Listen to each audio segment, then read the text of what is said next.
मित्रांनो, तुम्हाला वाटत असेल की या शेतामध्ये तर पीक आहे, कापूस लावलेला आहे, ह्यानं काय खंदाय चालू केलंय. तर आपण सकाळपासून गुत्त घेते एका शेतकऱ्याचं, गुत्त घेते पैशानं. तर बघू शकता उंदरानं उन्हाळ्यामध्ये पूर्ण अशी पाईपलाईन अशी पूर्ण कातरून टाकलेली आहे.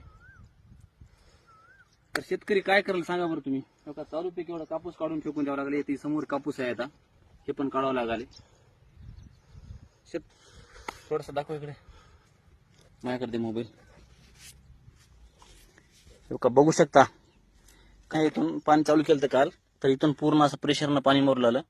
सकाळपासून एवढं खणले बघा, तिथून ते एक 20 फूट खणले.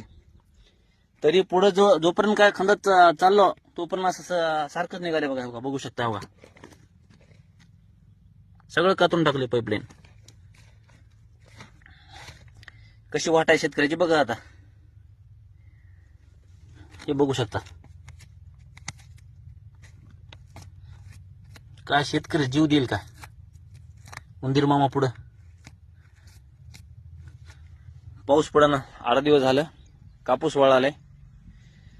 त्याच्यासाठी थोडस पाणी द्यावं म्हणून काल लावली होती मोटर 2 दिवसाखाली. तर उंदीर मामाची असली कमाई आहे. तुम्हाला वाटत असेल धरा खाली बस, तुम्हाला वाटत असेल ह्याला शेत नाही काय नाही, हे काय करते. तर आपण गुत्त घेतलेला आहे.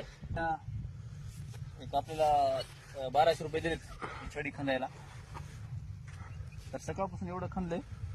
आता कुठपर्यंत निघते काय गॅरंटी नाही त्याला. आता जबानच आहे आपली इथपर्यंत खंदायची, एक 15 फुटापर्यंत. त्याच्या पुढे जर खंदे मग परत शेतकऱ्याला अजून डबल पैसे द्यावे लागतात.